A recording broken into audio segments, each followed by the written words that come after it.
함께 고백하며 나아가길 원합니다. 저 장미꽃 위에 있을 저 장미꽃 위에 있을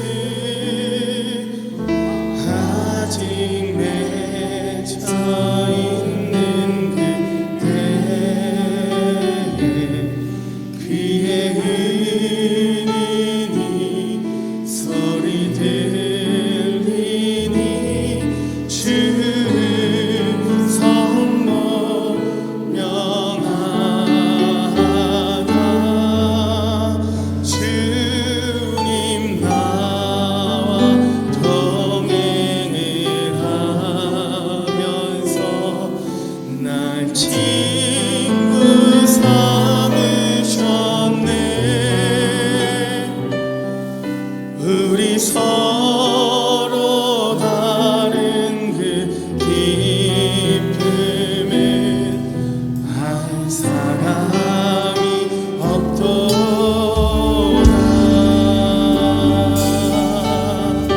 그 청한 주의 음성, 그 청한 주의 음성 우는 새도 잠잠케 하나. 내게 들리던 주의 음성이 늘 귀에 쟁쟁하다. 주님 나와 동행을 하면서 날 친구 삼으셨네. 우리 서로 받은 그 기쁨을 알 사람이 없도다. 밤기도록 동산하네. 주와 함께 있으려 하나. 지혜로운 세상에 할 일 많아서 날 바라며 하시는 나. 주님 나와 동행을 하면서 날 친구 삼으셨네.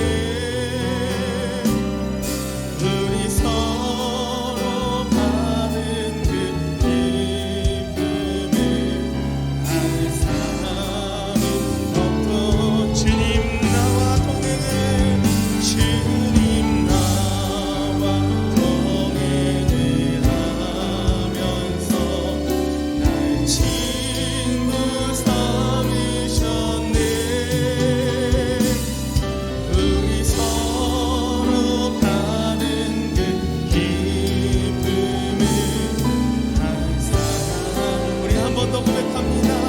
주님 나와 동행을, 주님 나와 동행을 하면서 날 친구 삼으셨네. 우리 서로 받은 그 기쁨을 알 사람이 없도다. 우리 주님께 영광의 박수 올려드립시다. 주님 찬양합니다.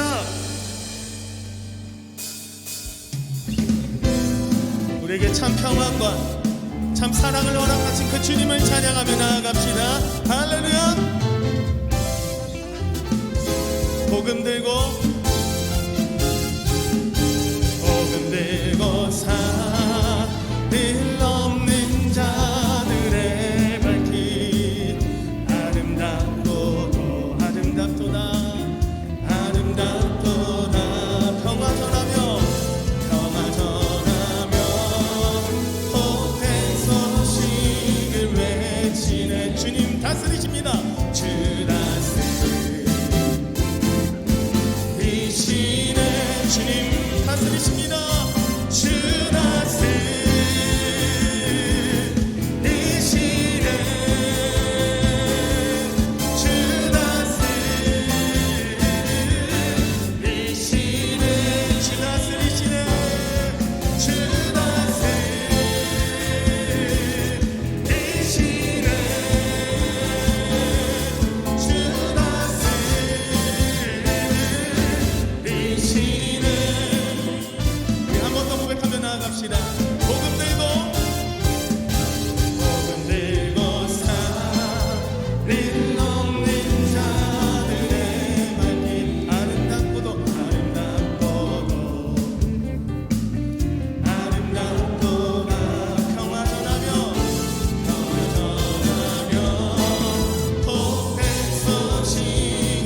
주님의 도를 배우고 주님의 도를 배우고 주님의 일로 행하는 주님 역사하소서. 율법이신 원에서 나오고 주의 말씀 우리 한 번 더 마지막으로 고백합니다. 주님의 도를 배우고 주님의 도를 배우고 아멘. 주님의 일로 행하리. 이는 율법이신 원에서 나오고 주의 말씀은 삶에서 하나님께 영광의 박수 올려드립시다. 주님 찬양합니다.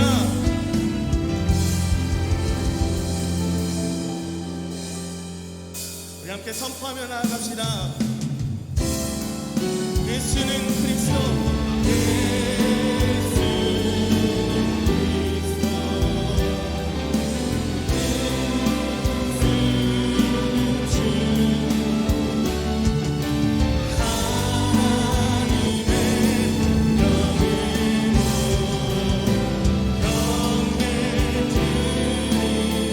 예수님 우리 모두 일어나 함께 고백합시다. 예수는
주님 감사드립니다. 우리를 창조하시고 또 택하여 주시고 자녀 삼아 주셨음을 감사드립니다. 우리의 모든 허물과 죄를 용서하여 주시고 우리가 어리석음 가운데 하나님 우리를 구원시켜 주심을 감사드립니다. 항상 우리의 대속의 그 은혜를 잊지 않고 주의 복음 전하는 데 열심을 다하여 살아갈 수 있도록 도와 주시옵소서. 하나님 우리 영생교회를 통하여서 큰 영광 받아 주시옵시고 민족이 동양 복음의 나팔수 하나님께서 이루고자 원하는 모든 일들을 우리 교회를 통해서 이루어 주시옵소서. 하나님 이 지역과 이 나라 이 민족을 위해서 하나님께 기도합니다. 하나님께서 축복해 주시고 다시 한번 복음의 국가로 일으켜 주시옵소서. 또한 모든 백성들이 하나님을 경외하고 하나님을 의지하는 이 나라 이 민족이 될 수 있도록 축복하여 주시옵소서. 사랑하는 우리 목사님 오늘 말씀을 전하실 때 영육 간의 강건함과 성령의 충만함으로 은혜의 말씀이 우리의 모든 삶 속에서 변화되는 축복의 말씀이 될 수 있도록 도와주시옵소서. 교육자님들 사역과 모든 일정 가운데 하나님의 지혜와 총명과 명철을 허락하여 주시옵소서. 또한 예배를 돕는 온마음 50 그리고 솔리스트 연합과 각 교사 선생님들 그리고 각 평신도 사역자 모든 분들에게 항상 주님의 은혜와 헌신의 마음의 감사의 기쁨을 갖고 행할 수 있도록 도와주시옵소서. 각 지역에서 선교 사역을 담당하신 선교사님들 사역 위에 주님께서 축복하여 주시옵소서. 오늘 귀한 우리 안수 집사 권사님의 임직식이 있습니다. 선한 일꾼을 삼아 주셨사오니 그 직분 잘 감당케 하여 주시고 이러한 모든 일들을 영생 성도 모든 분들이 기도하며 합심 합력하여서 이루어 나갈 수 있도록 도와주시옵소서. 한 주간도 우리 모든 성도님들 각 가정과 직장과 기업과 모든 일 가운데 주님의 축복과 평안이 넘쳐날 수 있도록 도와주시옵소서. 오늘도 거룩한 주일을 맞이하여서 하나님 축복해 주시고 그 은혜 가운데 오늘 하루를 풍족하게 생활할 수 있도록 도와주시옵소서. 예수님의 이름으로 기도드리옵나이다. 아멘.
주님께 영광의 박수 올려드립니다. 안녕하십니까. 전주 영생교회 소식입니다. 금주의 기도 제목은 하나님의 소유됨 그 놀라운 복을 누리며 살게 하소서입니다. 목장원할 모임이 오늘 삼배우에 있습니다. 안소집사 권사 임직 감사 예배가 오늘 오후 2시 30분 본당에서 있습니다. 전반기 세례 입교 및 합숙 교육이 3월 20일 토요일 세가족실에서 있습니다. 모든 예배가 대면 예배로 찬양 운영도 정상적으로 운행되고 있습니다. 안전한 거리두기를 지키며 우리의 자녀들이 건강하게 예배드릴 수 있도록 모든 준비를 갖추고 있습니다. 안심하시고 자녀들을 예배의 자리에 보내주시기 바랍니다. 카페일이 낮 12시부터 오후 5시까지, 주일은 오전 10시부터 운영됩니다. 많은 이용 바랍니다. 전도 대상자를 위한 이슬비 전도 편지를 운영합니다. 신청서를 작성해 3월 20일까지 교육자에게 전해 주시면 21일 오후 전도 편지지를 받아 편지를 쓴 후 가까운 곳에 직접 전도 대상자 집 우편함에 넣어주시기 바랍니다. 거리가 먼 곳은 개인이 보내도 되며 직접 발송이 어려운 분들은 교회에 제출해 주시면 우편으로 보내드립니다. 이때 지역은 전주 지역 내로 제한하고 편지는 2주 간격으로 총 7번 보냅니다. 이 기간 동안 전도 대상자를 위해 기도해 주시기 바랍니다. 성도님의 많은 기도와 동참 바랍니다. 이번 주 본당 청소와 주보 봉사, 식당 봉사는 강옥교구, 외부 청소 1, 2 남전도회, 소독과 방역의 장로회입니다. 성전 꽃꽂이, 목적 헌금, 헌물을 드리신 성도님입니다. 소천하신 성도님입니다. 전주영생교회 소식이었습니다.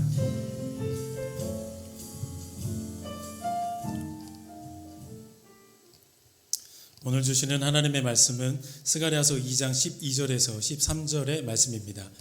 제가 봉독해 올리겠습니다. 여호와께서 장차 유다를 거룩한 땅에서 자기 소유를 삼으시고 다시 예루살렘을 택하시리니 모든 육체가 여호와 앞에서 잠잠할 것은 여호와께서 그의 거룩한 처소에서 일어나심이니라 하더라. 아멘. 헌금 시간입니다.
아멘.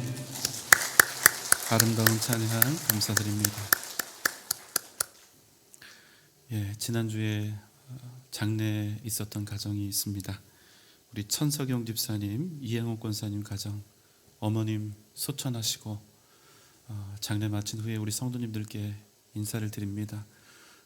귀한 가정, 우리 성도님들께 인사드릴 때 큰 박수로 한번 위로해 주시기 바랍니다. 네, 인사해 주세요.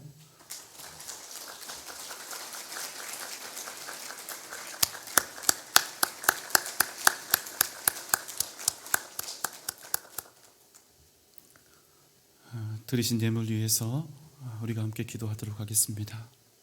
사랑과 은혜가 많으신 우리 아버지 하나님, 어렵고 어둡고 또 힘겨운 이때를 지나가는 가운데 주님의 귀한 성도들을 지키시고 그 가정과 직장과 기업을 주께서 보호하여 주시기를 간절히 소원하옵나이다.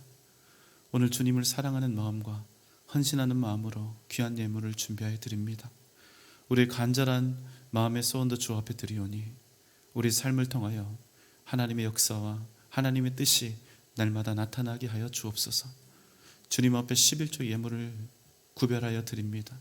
내 것으로 살지 않고 주님 주시는 은혜로 살겠다 다짐하며 이 시간 주님 앞에 11조 예물을 드리오니 말씀에서 언약하셨던 그대로 각 가정과 자녀들과 직장과 기업을 풍성케 하시고 날마다 생수의 강과 기름짐이 넘쳐나게 하여 주옵소서. 감사의 예물 드리오니 어떤 상황 속에서도 감사의 능력으로 이겨 승리하게 하시고 주님께서 기뻐하시는 뜻을 따라 다양한 목적의 예물을 드리오니 주님 그 마음이 원하는 것이 있다면 주께서 이루어 주옵소서. 예수님의 이름으로 간절히 기도하옵나이다. 아멘.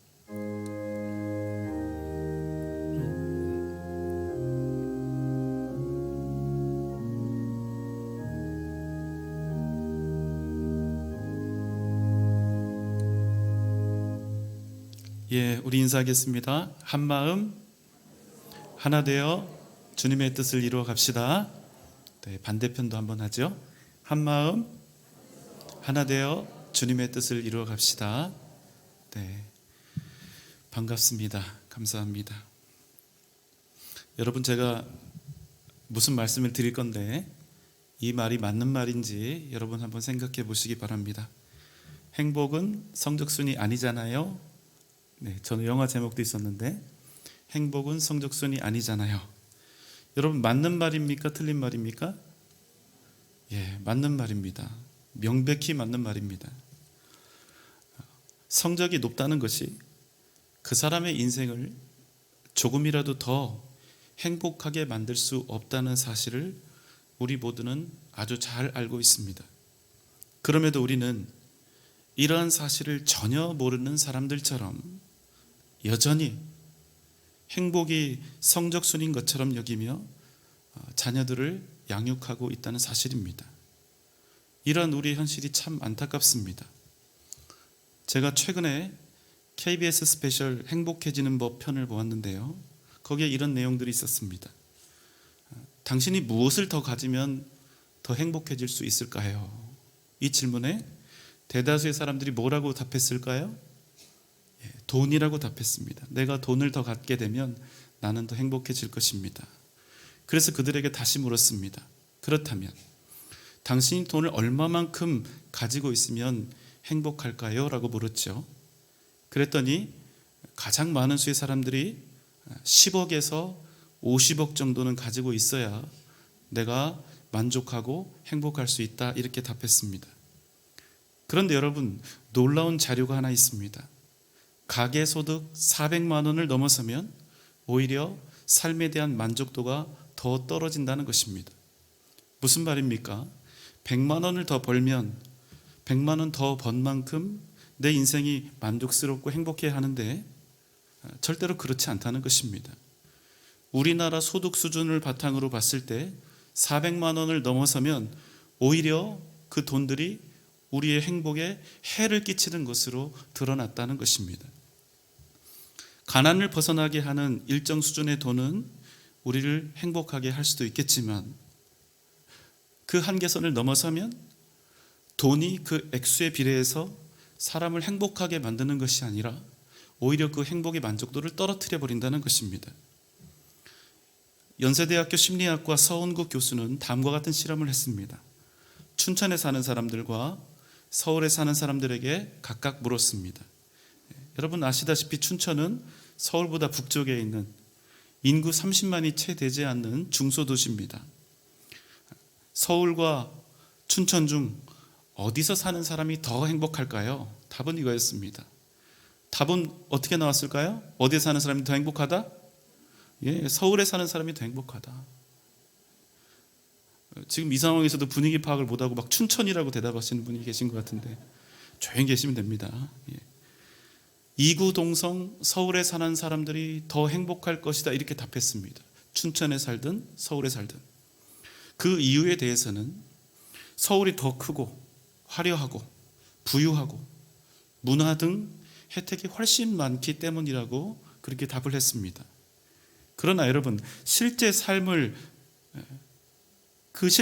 만족도를 조사를 해보니까 놀라운 사실은 오히려 춘천에 살고 있는 사람들의 만족도가 더 높게 나왔다는 것입니다.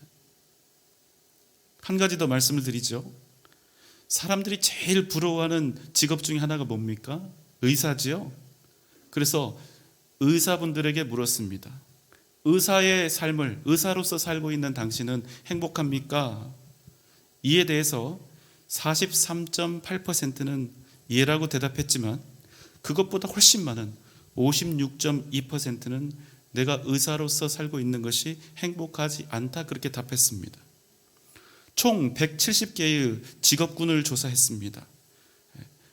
의사의 직업 만족도는 170개 중에서 꼴찌에서 두 번째 169등이었습니다.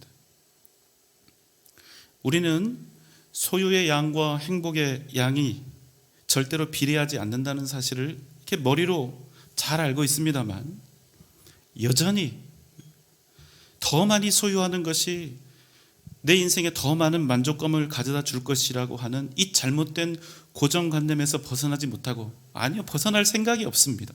인정하고 싶지 않아요.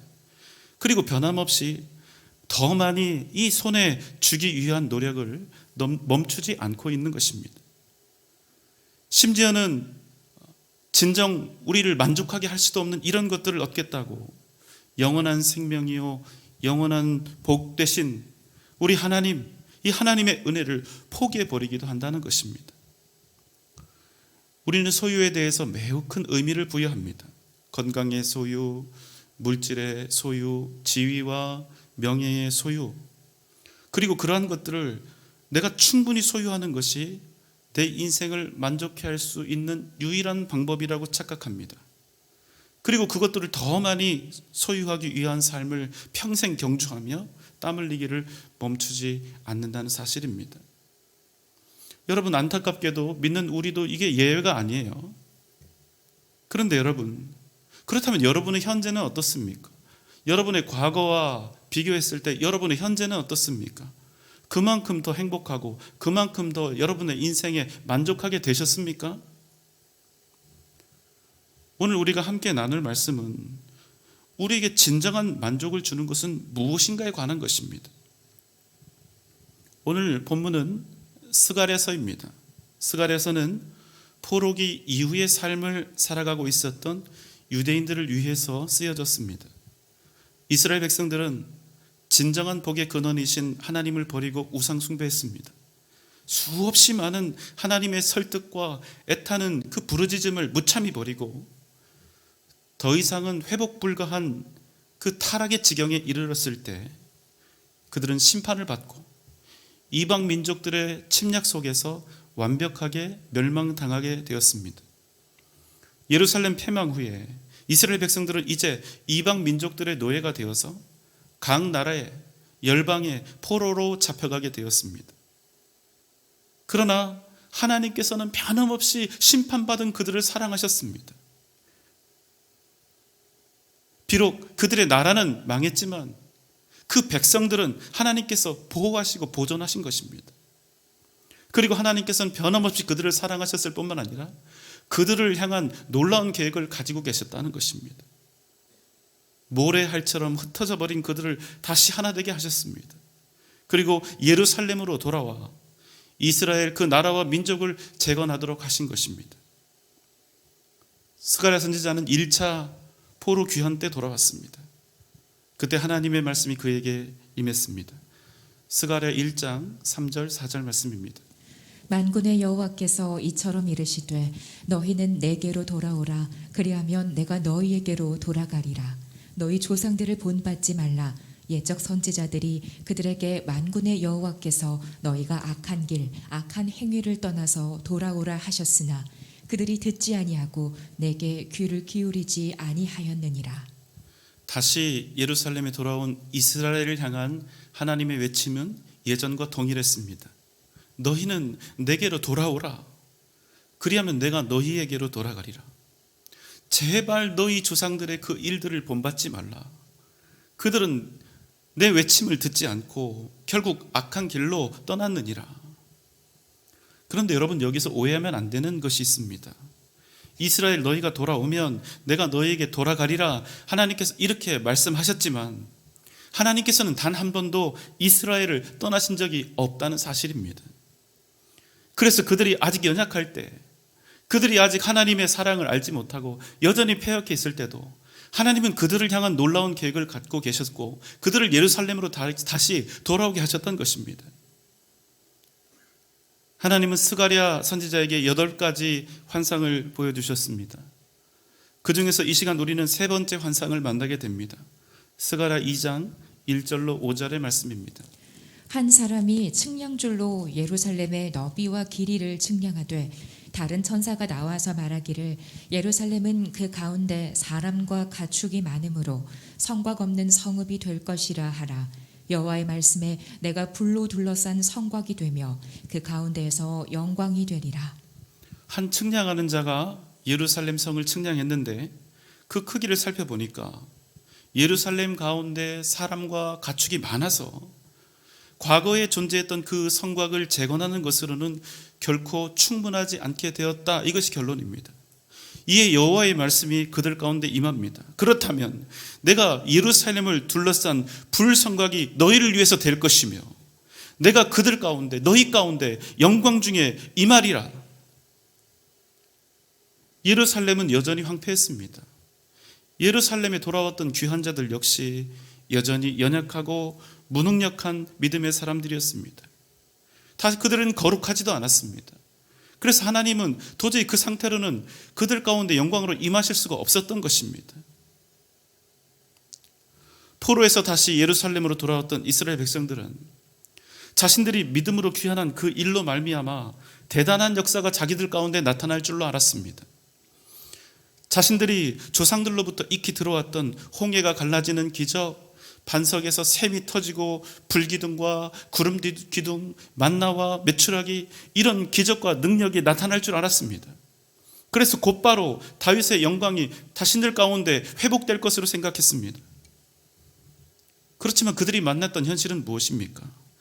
예루살렘의 그 재건을 방해하는 수많은 무리들의 공격과 위협을 당해야 했고 거칠게 메말라버린 그 땅에서는 그저 먹고 사는 그 생존을 위한 힘겨운 투쟁을 해야 했습니다. 이방 나라에서 포로 생활할 때보다 더 위험하고 더 배고픈 지경에 그들이 처해지게 되었던 것입니다. 여러분, 돌아온 이스라엘 백성들의 그 마음이 어떠했을까요? 시간이 갈수록 그들의 심령은 피폐해져 갔고 패배의식과 원망에 사로잡히게 되었던 것입니다. 그런 그들을 향해서 하나님께서 말씀하시는 것입니다. 내가 너희를 위하여 친히 불로 둘러싼 성곽이 되며 너희 가운데 영광이 되리라 하신 것입니다. 여러분, 놀라운 말씀이 아닙니까? 이스라엘은 결단코 거룩하지 않았습니다. 결단코 신실하지도 않았습니다. 결단코 믿음으로 굳건하지도 않았습니다. 그럼에도 하나님은 그들을 지키시고 그들 가운데 영광으로 거하시겠다 선언하셨다는 사실입니다. 여러분, 그럼 그들이 결국 어떻게 되었겠습니까? 아무리 우리 보기에 예루살렘과 이스라엘이 부족하고 연약했다 할지라도 그들이 어떻게 될 수밖에 없다는 것입니까? 그들이 영광된 나라와 민족이 될 수밖에 없었다는 것입니다. 여러분, 무슨 이유 때문입니까? 다른 이유는 없습니다. 오직 하나, 거룩하신 하나님께서 친히 영광 중에 그들 가운데 거하셨다는 바로 그 사실 때문이었습니다. 여러분, 우리의 교회를 보면 어떻습니까? 우리 교회는 연약합니다. 죄인들이 모여 있잖아요. 절대로 온전하지 않습니다. 우리가 날마다 거룩함을 향해 나아가고 있고 하나님의 백성으로 살기 위해서 애쓰지만 그럼에도 우리의 부족함은 날마다 드러납니다. 항상 연약함이 드러납니다. 때때로 교회는 온갖 문제점들과 여러 가지 안 좋은 상황들에 처해질 때가 있습니다. 심지어는 우리의 부족함을 우리보다 세상 사람들이 더 먼저 더 잘 알아챌 때도 많습니다. 요즘 코로나19 사태를 지나오면서 우리 교회의 모습이 말이 아니죠.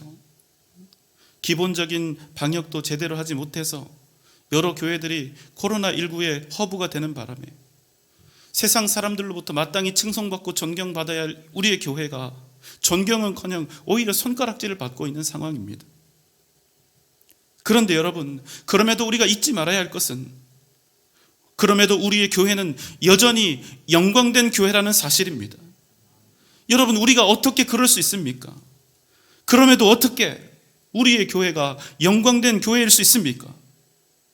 그것은 그럼에도 불구하고 하나님께서 우리 가운데 영광으로 계시기 때문인 것입니다. 어떤 분들은 내가 지금은 죄가 많아서 하나님 앞에 나아갈 수 없다고 말합니다. 내가 지금은 마음의 준비가 되지 않아서 믿을 수 없다, 교회에 나올 수 없다 합니다. 맞는 말이지요. 그런데 사실은 그분들뿐만 아니라 우리도 마찬가지입니다. 우리 모두는 하나님을 만날 준비가 제대로 되지 않은 사람들입니다. 비록 이렇게 주님을 만나겠다고, 하나님께 예배를 드리겠다고 이 자리에 나와왔지만 그럼에도 우리는 주님을 온전히 믿을 준비도, 헌신할 준비도, 겸손히 섬길 준비도 되어 있지 않습니다. 그게 우리 실체예요. 심지어는 아무런 조건 없이 주시는 하나님의 그 사랑도, 십자가의 구원의 은혜도 온전히 기쁘게 받을 제대로 된 마음의 준비도 되어 있지 않습니다. 그럼에도 우리가 소망을 갖는 것은 무슨 이유 때문입니까? 주님께서 우리에게 이렇게 말씀하시기 때문입니다. 마태복음 11장 28절의 말씀입니다. 수고하고 무거운 짐진 자들아 다 내게로 오라. 내가 너희를 쉬게 하리라. 주님께서 우리를 부르시는 조건은 우리가 가진 거룩함이나 의로움이 아니라 그 누구라 할지라도 수고하고 무거운 짐을 지금 내가 지고 있다는 그 사실을 아는 사람, 그런데 그 무거운 아픔과 상처와 고단함과 억울함과 답답함을 도저히 스스로 어떻게 할 수 없어서 그저 지금 내 인생을 기댈 누군가를 찾는다면 그 누구라 할지라도 주님께서는 그를 맞아주시고 그 너른 품에 품어주신다는 것입니다. 여러분, 왜 예수 그리스도를 믿는 그 믿음이 복음일 수 있습니까? 다른 세상 종교는 이렇게 말하죠. 당신이 무엇을 하고 어떤 선한 일을 하고 어떻게 공덕을 쌓고 당신이 지은 잘못에 대해서 그 죄에 합당한 값을 어떻게 치르면 우리가 받아주겠다. 도를 깨닫고 도를 얻으면 너를 열반에 이르도록 하겠다. 이렇게 말을 합니다. 그러나 주님은 뭐라고 하십니까? 그저 수고하고 무거운 짐을 지고 있다면 그 누구라도 망설이지 말고 주님께 나아오라는 것입니다. 그럼 그에게 그 누구도 빼앗아 갈 수 없는 참된 평안과 쉼을 주시겠다는 것입니다. 여러분, 한번 논리적으로 이성적으로 한번 생각을 해봅시다. 우리가 구원의 순서를 생각한다면 어떻게 되는 것이 옳겠습니까? 먼저 1단계, 우리가 주님 앞에 나아가는 것이죠. 나는 죄인입니다. 나를 용서하시고 구원해 주소서. 이렇게 회개하고 난 후에 비로소 2단계, 내가 너의 그 진심 어린 회개를 내가 받아들이겠다. 그래서 너를 구원하겠다.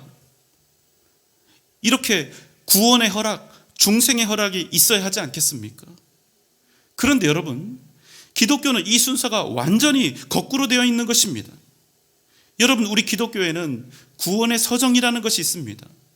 이 용어를 쉽게 말씀드리면 구원에 이르는 순서를 논리적으로 정리한 것입니다. 먼저 소명, 중생, 회개, 칭의, 수양, 성화, 견인, 영화, 이 순서입니다. 여러분, 소명이 무엇입니까? 하나님께서 한 영혼을 부르시는 것입니다. 그런데 여러분, 이 부르심에는 아무런 조건이 없습니다. 다만 사랑하심으로 그렇게 하시는 것입니다. 그러면 여러분, 하나님께서 우리를 소명하시는 그 부르시는 그 부르심 때문에 어떤 일이 일어나게 됩니까? 중생, 다시 거듭나게 됩니다. 곧바로 구원을 받는다는 것입니다. 그 어떤 이유도 없이 오직 부르심을 입은 그 이유 때문에 다시 태어나는 구원받는 은혜를 입게 된다는 것입니다. 그 다음에야 비로소 구원을 얻은 자가 하나님께 받은 그 사랑 때문에, 주님께 받은 그 불가항력적인 그 은혜 때문에 어쩔 수가 없어서 주님 앞에 자신의 죄를 회개하며 엎드리는 것입니다. 그래서 여러분, 우리 기독교에서 자신의 죄를 자복하고 회개하는 것은 구원받는 조건이나 구원받는 이유가 아니라 구원받은 후 자발적으로 일어나는 필연적 과정이 되는 것입니다. 그래서 우리가 하나님께 받은 그 구원을 은혜라고 부를 수 있게 된다는 것입니다. 마가복음 2장 17절의 말씀입니다. 예수께서 들으시고 그들에게 이르시되 건강한 자에게는 의사가 쓸데없고 병든 자에게라야 쓸데있느니라.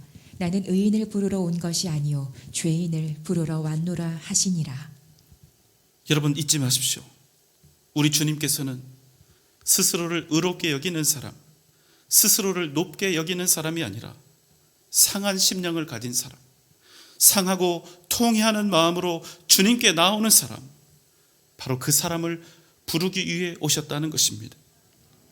주님은 주님 당신의 그 거룩한 성품과 거룩한 수준에 합당한 사람들을 만나고 그들을 구원하기 위해 이 땅에 오신 것이 아니라 100번, 1000번 이 가슴을 쳐도 나는 죄인이라 주님 앞에 도저히 설 수 없다고 외칠 수밖에 없는 바로 그 사람을 부르기 위해 이 땅에 오신 것입니다. 오늘 5절의 말씀의 의미는 바로 그런 자들을 위해서 하나님께서 친히 불러싼 성곽이 되어주시고 그 가운데 영광이 되겠다 하신 것입니다. 사랑하는 여러분, 여러분은 어떻습니까? 여러분은 영광된 사람들입니까? 자신이 없군요. 여러분, 자신 있게 대답하십시오. 여러분 영광된 사람들입니까? 맞습니다. 왜 그렇습니까? 내가 거룩하고 내가 의로워서 그런 것이 아니라 우리 가운데 영광으로 거하시는 성령 하나님으로 말미암아 우리가 존귀하고 영광된 정체성, 거룩한 하나님의 자녀가 된 것입니다. 8절의 말씀입니다. 만군의 여호와께서 이같이 말씀하시되 영광을 위하여 너희를 노략한 여러 나라로 보내셨나니 너희를 범하는 자는 그의 눈동자를 범하는 것이라. 하나님께서 말씀하셨습니다. 너희를 범하는 자는, 만약 너희를 해하는 자가 있다면 그 사람은 나의 눈동자를 범하는 자다. 하나님께서 당신의 백성 이스라엘과 하나님 당신을 완전히 동일시하고 있는 것을 우리가 볼 수 있습니다. 이스라엘을 하나님 당신과 한 몸처럼 여기고 있는 것입니다. 창세기 12장 3절의 말씀입니다. 너를 축복하는 자에게는 내가 복을 내리고 너를 저주하는 자에게는 내가 저주하리니 땅의 모든 족속이 너로 말미암아 복을 얻을 것이라 하신지라. 만약 이스라엘 너를 축복하는 자가 있다면 내가 그에게 복줄 아무런 이유가 없더라도 그가 너를 축복했다는 그 이유 때문에 내가 그들을 축복할 것이다. 만약 너를 저주하는 자가 있다면 그가 나에게는 저주받을 아무런 이유가 없다 하더라도 너를 저주하였다는 그 이유로 말미암아 나는 그를 저주할 것이다. 이는 이스라엘을 복의 근원이 되게 하신 그 하나님의 뜻이었습니다. 하나님께서는 창세기에서 아브라함에게 허락하셨던 이 축복의 약속을 다시 스가랴서에서 이스라엘 백성들에게 상기하고 있는 것입니다. 그런데 여러분, 아무런 공로도, 그 어떤 의로움도, 그 어떤 거룩함과 신실함도 없는 이스라엘에게 이러한 놀라운 은혜들이 값없이 주어지고 있는 이 이유가 도대체 무엇이냐는 것입니다. 오늘 본문 말씀 스가랴 2장 12절 13절 말씀입니다. 여호와께서 장차 유다를 거룩한 땅에서 자기 소유를 삼으시고 다시 예루살렘을 택하시리니 모든 육체가 여호와 앞에서 잠잠할 것은 여호와께서 그의 거룩한 처소에서 일어나심이니라 하라 하더라. 여호와께서 장차 유다를 거룩한 땅에서 자기 무엇을 삼으신다고요? 자기 소유를 삼으시고, 지금 이스라엘 백성들에게 일어나고 있는 이 말로는 다 할 수 없는 이 은혜의 사건들, 이 모든 일들, 아무런 자격도 없고 준비도, 그 어떤 의로움도 거룩함도 없었던 그들에게 아무런 대가 없이 주어진 이 놀라운 하늘의 영광, 복의 근원이 되는 이 놀라운 은혜가 부어졌던 이유는 하나님께서 이스라엘을 당신의 소유로 삼으심, 바로 거기에 있었다는 사실입니다. 여러분 믿습니까? 우린 보통 누군가의 소유가 된다는 의미에 대해서 매우 부정적입니다. 한 인격체가 누군가의 소유가 된다는 것은 그 대상이 하나님이라도 마찬가지죠. 독립적인 인격체인 우리가 누군가의 소유가 된다는 것은 마치 내 인생의 주도권을 다 빼앗겨 버리는 것 같은 그런 마음이 듭니다. 더 이상 내 미래에 소망이 없는 것 같아요. 그러나 여러분, 우리가 하나님의 소유가 되고 하나님께서 우리를 당신의 소유로 삼으신다는 그 말의 뜻은 세상에서 말하는 소유의 의미와 완전히 다릅니다. 하나님이 우리를 소유로 삼으셨다는 것은 우리의 소속이 바뀌는 것을 의미합니다. 더 이상 우리의 소속이 이 세상에 있지 않고 하나님의 나라 천국에 있음을 의미합니다. 그리고 더 이상 우리가 나 자신의 영광이 아닌 하나님의 영광을 힘입어 살고, 더 이상 나 한 사람의 복이 아닌 세상을 복되게 하는 복의 근원으로 살아가게 된다는 뜻입니다. 여러분, 더 중요한 의미는 무엇입니까? 소유된 자가 자기를 소유한 자를 위해 죽는 것이 아니라 되려 소유권을 가진 자가 소유된 자를 위해서 기꺼이 목숨을 버린다는 것입니다. 우리를 당신의 소유로 삼으신 하나님께서 우리 같은 죄인들을 위해서 기꺼이 당신의 목숨을 십자가의 고난과 죽음에 내어주셨다는 것입니다. 우리를 소유하신 하나님께서 당신께서 소유하기로 작정하신 그 죄인들을 살리시기 위해서 그 어떤 망설임이나 주저함도 없이 초계와 같이 당신의 생명을 내던지신 것입니다. 여러분, 이것이 성경에서 말씀하는 하나님의 소유됨의 의미인 것입니다. 그러므로 우리가 하나님의 소유됨, 그 소유 가운데 있다는 그 말씀은, 그 뜻은 우리가 영원한 생명, 참된 영광과 승리, 진정한 행복과 만족을 영원히 얻었음을 뜻하는 것입니다. 여러분 기억하십시오. 우리 인생의 진정한 만족은 세상을 내가 지금 얼마나 소유하고 있는가, 여기에 있는 것이 아니라 내가 지금 누구에게 소유되어 있는가, 바로 거기에 있다는 사실입니다. 이것을 가슴에 새기고 믿음으로 살아야 우리가 이 땅을 살아가는 동안 진정한 만족을 누릴 수가 있습니다.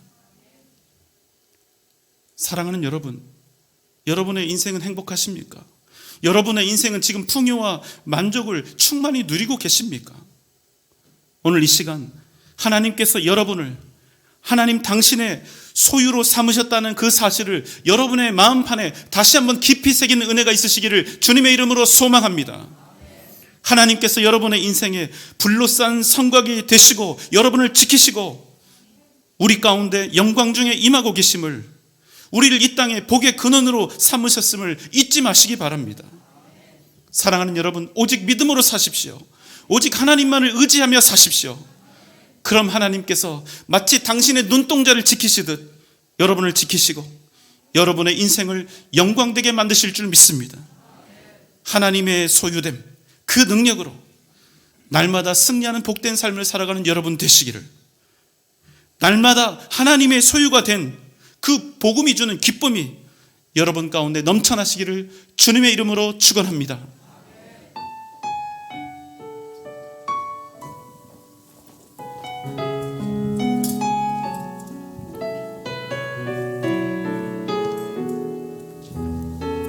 날이 저물어 갈 때, 날이 저물어 갈 때, 빈들에서 걸을 때, 그때가 하나님의 때,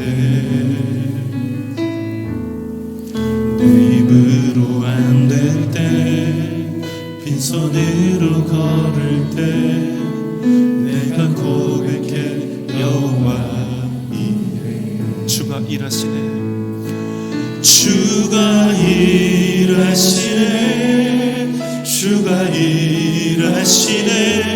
주께 아끼지 않는 자에게 주가 일하시네, 주가 일하시네.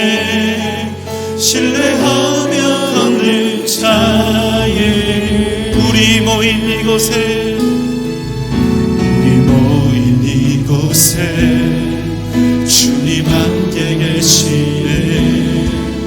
누리네 아버지 은혜, 적은 떡과 물고기 내 모든 걸 드릴 때 모두 고백해 여호와 주가 일하시네, 주가 일하시네, 주가 일하시네. 주께 아끼지 않는 자에게 주가 일하시네, 주가 일하시네. 신뢰하며 걷는 자에게 날이 저물어 갈 때,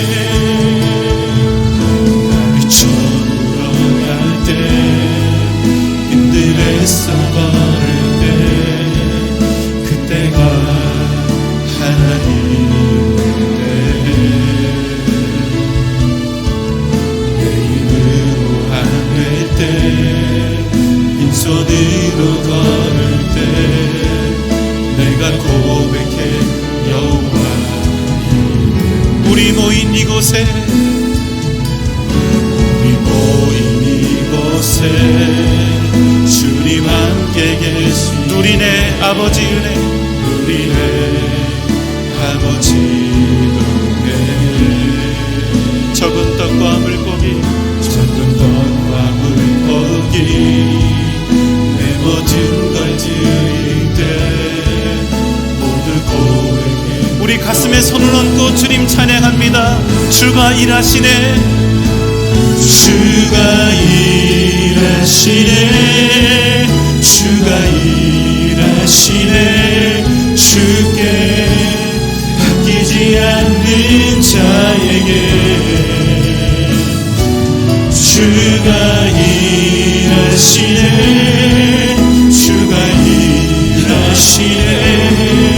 신뢰하며 걷는 자의 주가 일하시네, 주가 일하시네, 주가 일하시네.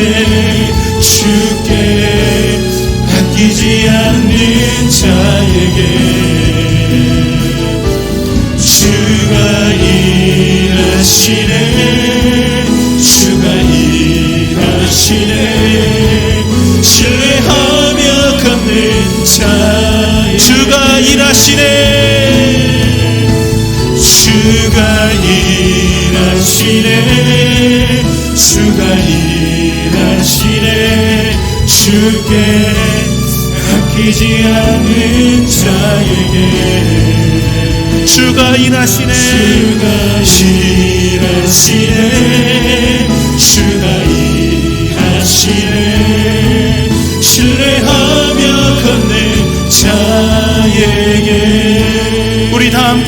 감고 기도합시다. 우리의 진정한 만족 되신 유일하신 하나님, 우리를 당신의 소유로 삼으신 하나님의 은혜와 능력을 따라 오직 믿음으로 살아가게 하여 주시옵소서. 세상에 도저히 우리에게 만족을 줄 수 없는 잘못된 만족을 탐하지 않게 하시고 우리의 성곽 되시고 우리를 지키시고 우리를 그 높으신 영광의 자리에 부르신 하나님, 복의 근원 되신 하나님을 구하며 믿음으로 살게 하여 주옵소서. 다 함께 주님 부릅니다. 주여.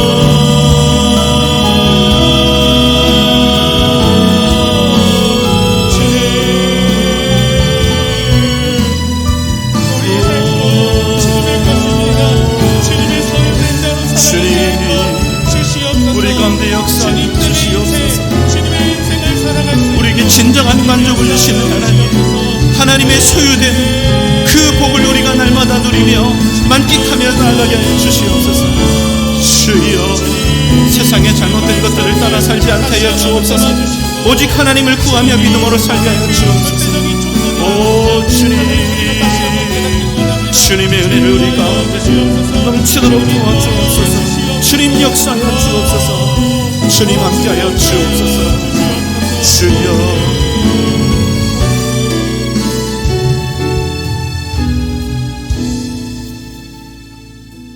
우리를 사랑하시는 주님, 우리를 하나님의 소유로, 하나님의 백성으로 삼아주심을 감사를 드립니다.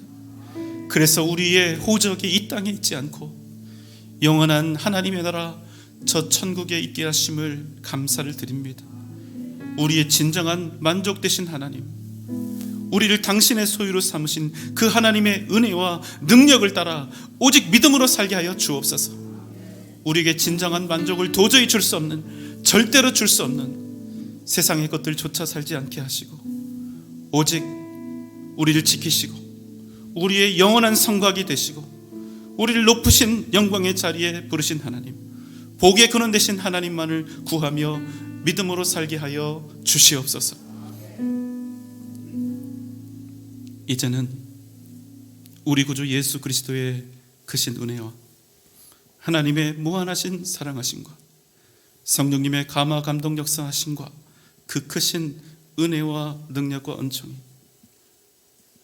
우리를 당신의 소유로 삼으신 그 하나님의 은혜와 능력을 따라 오직 믿음으로 나아갈 것을 주 앞에 다짐하며 결단하는 우리 사랑하는 전주영생교회 모든 성도들의 머리 위에, 이 시간 주 앞에 함께 예배한 모든 주의 권속들 위에, 각 가정과 자녀들과 직장과 기업 위에, 사랑하는 우리 교회와 한국 교회의 미래 위에, 이 나라 이 민족 세계 선교 위에 지금부터 영원토록 함께 계실지어다.